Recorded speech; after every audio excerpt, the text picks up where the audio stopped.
encaminados específicamente a hacer pues como un discernimiento clínico y etiológico de los pacientes que se presentan pues con incurvación tibial. Digamos que como definición inicialmente hay que definir que esta entidad pues está denominada sobre todo para las incurvaciones en el sector de la diáfisis pues de la tibia, no va a incluir pues como regiones metafisiarias, lo que la va a diferenciar de otras deformidades pues angulares de los miembros inferiores. La dirección del ápex es demasiado importante en el sentido que te va a clasificar el paciente en un grupo etiológico muy probable y muy posible, y esto va a ser pues como digamos va a dictar el pronóstico a mediano y largo plazo del paciente. Entonces tenemos que hay tres incurvaciones principales y estas nos van a ser sugestivas de ciertas entidades. La anterolateral siempre se debe pensar en una neurofibromatosis tipo 1, síndrome de von Wickelhausen. En la posteromedial pues siempre se ha denominado que es una condición benigna de incurvación tibial, un bowing benigno, y la anteromedial ya será aquellas entidades en las cuales hay deficiencias longitudinales de los miembros inferiores, específicamente una hemimelia fibular, que van a dar pues como de forma secundaria esta deformidad y que va a ser mucho más notoria pues digamos con el crecimiento de los pacientes. Es muy importante recalcar que existen otras entidades y como lo mencionaba el doctor Toro, hay entidades tumorales, hay entidades metabólicas, hay displasias pues, esqueléticas que nos pueden simular algún tipo de bowing tibial. Sin embargo, pues hay que tener en cuenta que muchas veces son en las regiones metafisiarias y poder discernir si también existe incurvación de otros de los huesos largos. Por ejemplo, tenemos en la imagen de la izquierda de ustedes una enfermedad de Blount, en la imagen siguiente un paciente con un raquitismo pues, resistente a vitamina D, que ya vemos que la incurvación no es solamente en la tibia, sino que tiene una incurvación pues digamos generalizada a los miembros inferiores. La tercera imagen, un fenómeno de Cousin, que ya vemos que no es una incurvación en la región diafisiaria, sino que es en la región metafisiaria proximal, si bien pues en la evolución puede que se haga un poco más diafisiaria. Y tenemos también pacientes pues con compromiso pues tumoral, displasias óseas, displasias fibrosas, que pueden ser causa también pues de las deformidades, y hay que tenerlo muy en cuenta pues en el enfoque inicial. Yo creo que este es el mensaje como el principal de la charla y presentar los casos, es que se debe tener muy en cuenta pues en el enfoque inicial cuáles son las posibles etiologías según el tipo de deformidad, ya que esto nos va a dictar el curso natural y subsiguientemente pues las opciones terapéuticas y el seguimiento del paciente, siendo pues como digamos dos contrastes muy grandes: un paciente con azoartrosis congénita en el cual pues el pronóstico puede ser digamos de una manera ominoso, con seguimiento pues a muy largo plazo, posiblemente múltiples procedimientos, comparado pues con un bowing posteromedial, una incurvación posteromedial en la cual pues es una condición con un curso más benigno. Iniciando con la incurvación anterolateral, haciendo pues énfasis ya como en la azoartrosis congénita de la tibia, tenemos que tener en cuenta que siempre se debe sospechar pues en el contexto de una neurofibromatosis tipo 1, entonces buscar activamente cualquier otro criterio que nos pueda apoyar el diagnóstico. Las series refieren que aproximadamente el 55% de las incurvaciones anterolaterales son secundarias a este síndrome. Sin embargo, pues existen otra literatura que dicen que hasta el 80-85% están asociadas a neurofibromatosis. Sin embargo, es importante también mencionar que los pacientes con neurofibromatosis solamente el 4 al 7% van a tener incurvación anterolateral. Entonces esto es pues como el mensaje principal, que siempre que tengamos una incurvación anterolateral pensemos en pseudoartrosis congénita. Sin embargo, puede haber otras causas como la displasia fibrosa en un 15% y mucho más raro un síndrome de bridas amnióticas. Pues de forma similar, la pseudoartrosis congénita casi siempre va a estar pues digamos, en un contexto de una incurvación anterolateral. De pronto, pues ya en fases un poquito más avanzadas se pueden ver otras deformidades, específicamente deformidades en valgo, pero este es como el mensaje inicial. Es una entidad, digamos, muy infrecuente, uno en 150.000 casos, y como características de pronto ya de la lesión como tal es que la mayoría de los casos es unilateral y hasta en la mitad de los mismos puede tener un compromiso del peroné, lo que nos apoyaría pues como el diagnóstico. Y esta paciente veíamos que también tenía ciertos cambios en el peroné que, si bien no están pues formando una pseudoartrosis, ya nos habla de un proceso pues que digamos que hay alteración pues en la estructura ósea local como tal. Etiológicamente se ha intentado pues como diferenciar cuáles son los hallazgos histopatológicos y comparar pues con lo que pasa en el tejido neural. Y se ha visto pues que específicamente en los focos de pseudoartrosis no hay proliferación de células neurológicas, sino que hay ciertas alteraciones que va a alterar pues el recambio óseo de forma local con un aumento de la osteoclastogénesis y se va a hallar pues casi de forma invariable un tejido fibroso, amartomatoso, de características pues que de un subtipo pues fibroblástico que nos va, digamos, a dar una barrera tanto mecánica como vascular que termina finalmente pues en un proceso de no unión. Existen igualmente anormalidades del periósteo de forma local, un periósteo con menos capacidad de diferenciación osteoblástica y que de igual forma puede generar pues ciertas alteraciones mecánicas que pueden dificultar el proceso de consolidación. Esta imagen, pues existen muchas clasificaciones de la subartrosis congénita de Crawford-Boy, pero no interesa mucho esto en sentido que quizás no hay una correlación muy fuerte con la cantidad de procedimientos y con el pronóstico final, sino que el mensaje es que usualmente el paciente se...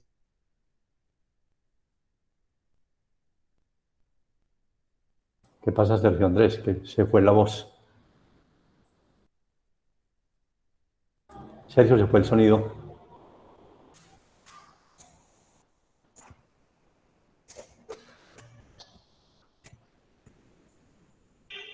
Sergio, no tenemos sonido. Ya, Ya. listo. Llegamos, pues alcanzamos a explicar esta. Listo, perfecto. Entonces, Sí. en esta diapositiva, más que mencionarles una clasificación, aparte de tantas que hay para aceratosis congénita, es ilustrar como el curso natural de la enfermedad y hacer hincapié que semánticamente posiblemente es un error llamarla congénita, porque usualmente los pacientes en los estadios iniciales tienen simplemente la incurvación, como es el caso que estuvimos presentando. Posteriormente hay cambios pues, en el canal endomedular con esclerosis, obliteración del mismo, se producen cambios quísticos pues, en estadios más tardíos y finalmente pues, el paciente va a llegar a un estadio de pseudoartrosis que puede, digámoslo, estar casi que enmascarado pues, en traumas mínimos como nos pasó pues, con este paciente.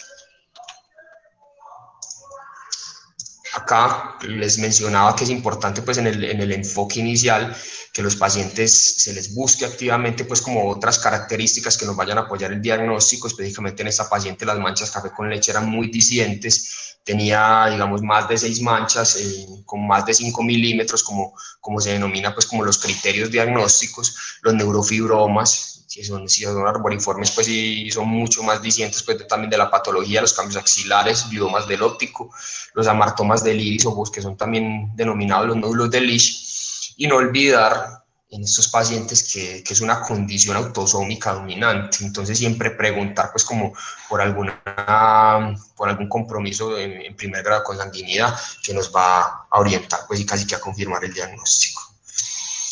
Es una entidad que, digamos que en el tiempo, clínicamente puede manifestarse de muchas formas. Acá tenemos un paciente que también fue atendido pues, en el servicio, un paciente que inicialmente fue remitido por una escoliosis.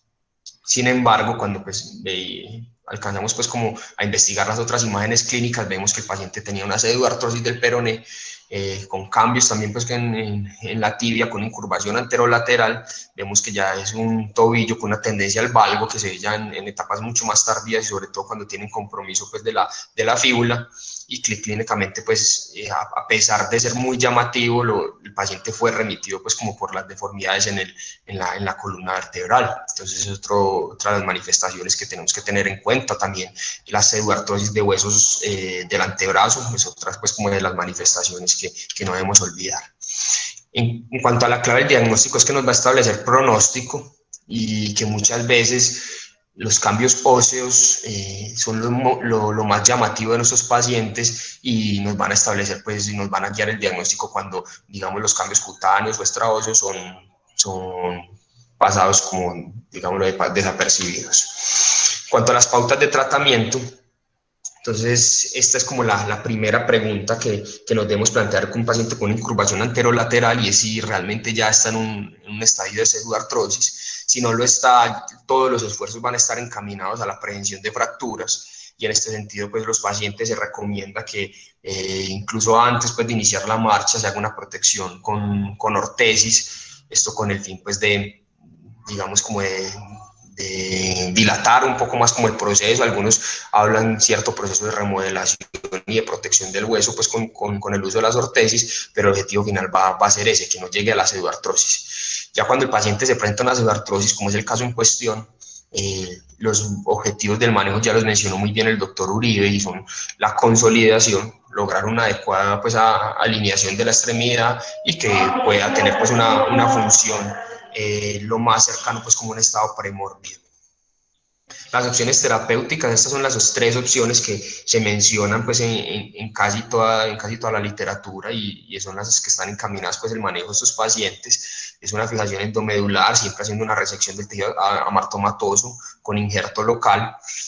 Ha ganado mucha fuerza también pues, el uso de colgajos óseos pues, o mal denominados injertos vascularizados como el peroné, en el cual pues idealmente se debe tomar la extremidad contralateral, el cual no esté afectado. También realizar sinostosis y suplementación con injerto del peroné contra ipsilateral. La fijación pues ya digamos que pasa a un segundo plano, pero la técnica pues esencial es esa. Digamos que las tasas de consolidación del colgajo peroneo son las que se reportan con mayor éxito pues, en la literatura. Sin embargo, no hay que descuidar el riesgo de refractura que siempre está latente en estos pacientes, por lo cual siempre se recomienda pues, que sea suplementado con una fijación estable. Igualmente se nos mencionó, y lo mencionó Juan David, la fijación externa es otra de las posibilidades. Digamos que la ventaja más grande de la fijación externa es poder lograr una corrección de la deformidad y una adecuada alineación de la misma, y también se sugiere que se realice una suplementación con un dispositivo endomedular. Si bien hay riesgos pues, de un poco más aumentados de infección, esto nos va a prevenir el riesgo de refractura, que es una de las complicaciones más temidas y más frecuentes cuando se retira la fijación externa. Cuando la fijación endomedular, también cabe resaltar que cuando son pseudoartrosis del tercio distal, idealmente se debería incluir pues como toda la parte del retropié para poder estabilizar pues ese segmento distal que puede ser mucho más corto. Otras estrategias que se han planteado y que la que van encaminados otros estudios son el uso pues como de proteína morfogenética recombinante humana, el uso de bifosfonatos. También hay ciertas tendencias a hacer colgajos o transferencias periósticas desde la región del ilíaco. Sin embargo, pues esto nos denota que a pesar de que existen muchas técnicas y existen muchas alternativas, no hay una pues que con certeza vaya a mejorar pues como las tasas de éxito, y todas siguen siendo pues como estudios experimentales. Reglas de oro pues en el manejo quirúrgico de estos pacientes: siempre resecar el tejido amartomatoso. Y esta es una premisa que no se debe olvidar, y es que el paciente que tiene incurvación pero no tiene pseudoartrosis, encaminar todos los esfuerzos a no realizar estotomías, precisamente porque estamos pues como ante una normalidad ósea local, la cual pues nos va a traer alteraciones y pudiera ser pues como, diciéndolo coloquialmente, peor la cura que la enfermedad, llevando a pseudoartrosis subsiguientes en los sitios de osteotomías. Entonces, pacientes solamente con incurvación está proscrito el manejo con osteotomías para la realineación. Existen ciertos criterios de mal pronóstico y que tenemos que definir en los pacientes en el momento pues, de la consulta inicial, y esto tiene que quedar siempre muy claro para los padres durante el seguimiento. Es que aquellos pacientes que se presenten con artrosis con mucha atrofia, pacientes en edad mucho más tempranas, menores específicamente de 2-3 años, que tienen compromiso del peroné ipsilateral, en el cual pues, la esclerosis ósea es extensa, y que adicionalmente hay deficiencias longitudinales y pseudoartrosis del tercio distal, son pacientes en los cuales el pronóstico es más reservado. Posiblemente van a requerir muchas más intervenciones, y las tasas de consolidación y refracturas pues, van a ser menores y mayores respectivamente. Hay que tener claro pues estos retos, y esto yo creo que es uno de los mensajes también más importantes, porque se le debe hablar con claridad pues a los padres y a los cuidadores. Es que los pacientes con esta condición son pacientes que son difíciles de tratar.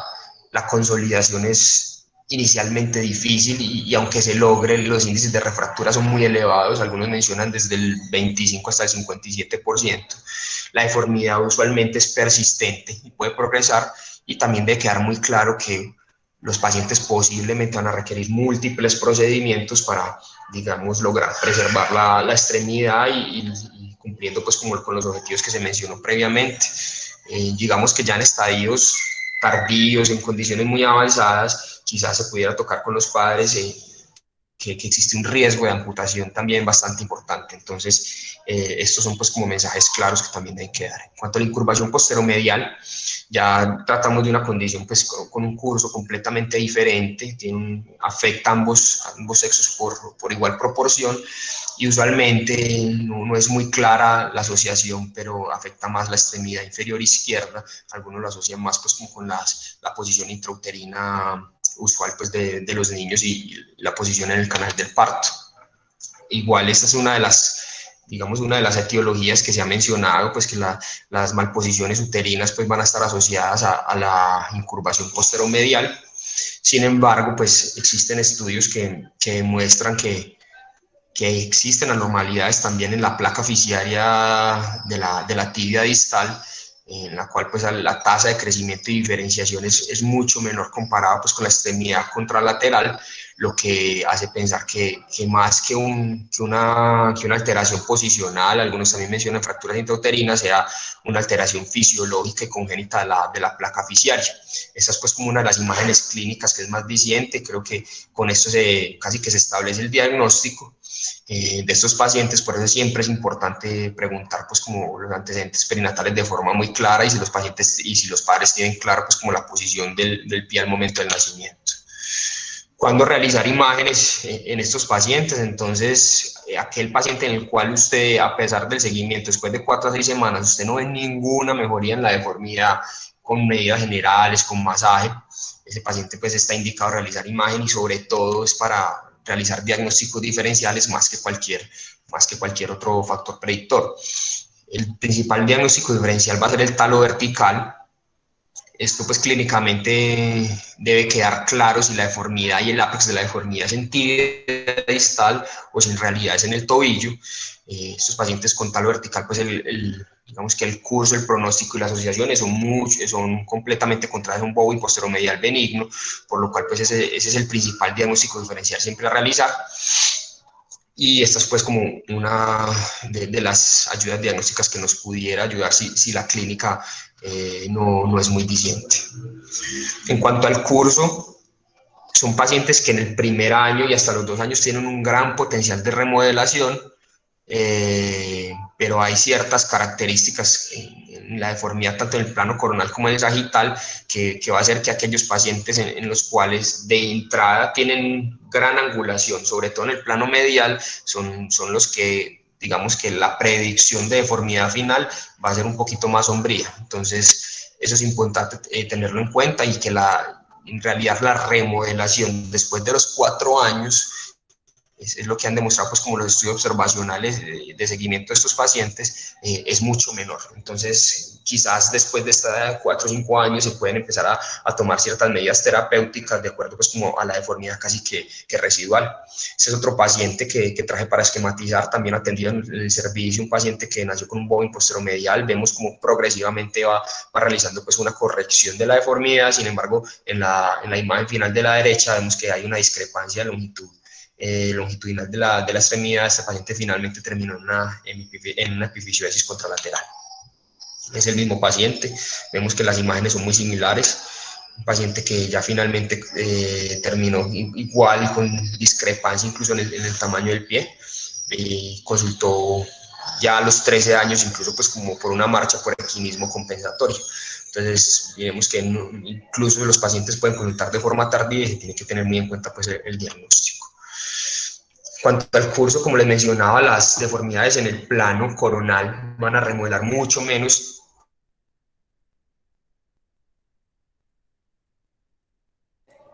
Perdimos el sonido, Sergio. Sergio, no te estamos oyendo.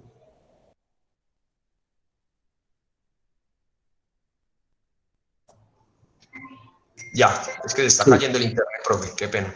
dale, Sergio. En cuanto al curso, también es importante que las deformidades en el plano medial van a corregir mucho menos, y esto va con los principios de la remodelación pues en los niños, que siempre va a corregir mucho más cuando la deformidad está en el plano de mayor movilidad de la articulación. Entonces, angulaciones más de 30 grados al nacimiento en el plano medial van a tener pues como una deformidad final un poco más marcada. En cambio, en el plano sagital, deformidades hasta 70 grados van a tener una adecuada corrección. Esto es, pues, digamos, un interrogante interesante porque siempre se nos ha mencionado que es una condición de curso netamente benigno y así la denomina la literatura. Realizaron este estudio, pues, como citado, realizó el seguimiento 78 meses de 38 pacientes con bovin posteromedial y, pues, sorpresivamente 20 pacientes requirieron procedimientos y la discrepancia promedio entre ambas extremidades fue el 14%. Por lo tanto, pues, a pesar de que se denomine condición benigna, esto no quiere decir pues que el paciente esté proscrito pues un seguimiento juicioso y que finalmente vaya a tener una deformidad pues que sea notoria. Entonces, por esto es importante realizar un seguimiento muy juicioso. En cuanto a las pautas de tratamiento en esta entidad, digamos que existen ya dos características que nos van a definir pues cuál es el tratamiento ideal, y es la predicción de la discrepancia longitudinal final, que es el principal problema en ellos. También pueden tener deformidades pues en el plano coronal, pero la discrepancia es donde se encaminan todos los esfuerzos, y esto también encamina pues en cuanto a el grado de madurez esquelética el que el paciente se presente a la consulta, o según la discrepancia pues como proyectada, cuando realizar alguna intervención si así lo requiere. Estos pacientes inicialmente se pueden utilizar ortesis, masaje, medidas generales, y digamos que este es como el espectro de opciones terapéuticas, desde lo menos invasivo pues hasta las opciones más agresivas. Usualmente van a mejorar con técnicas de crecimiento guiado cuando la discrepancia es significativa, y raramente pues van a requerir opciones reconstructivas como se ve pues en la imagen de la derecha, tipo osteotomías, correctoras y fijadores externos y Lizardo. Entonces, esta es una diapositiva que quería mencionarles como al final, y que es el mensaje claro, diferenciar entre estas dos entidades. Vemos que el bovin posteromedial en cuanto a la aparición siempre es congénito, entonces siempre indagar por eso. La anomalía la incurvación anterolateral, aunque se denomine pseudartrosis congénita la tibia, casi nunca es congénita, y usualmente empieza a ser notoria en los primeros 2 años de vida, pero la deformidad tiende a progresar, mientras que en el bovin posteromedial tiende a mejorar. No existen hallazgos intraóseos en pacientes con bovin posteromedial, en cambio con incurvación anterolateral se deben buscar activamente para establecer el diagnóstico. Entonces, como mensaje final, el pilar fundamental siempre va a ser la diferenciación clínica. Esto te va a definir las pautas pronósticas y de tratamiento. El curso del pronóstico es completamente opuesto en las entidades pues, que hemos presentado en el staff de hoy. Y en cuanto a la incurvación posteromedial, no pensar pues, que siempre, a pesar de que se denomine benigna, siempre es inocua, y que el seguimiento debe ser juicioso hasta alcanzar la madurez esquelética. Muchas gracias.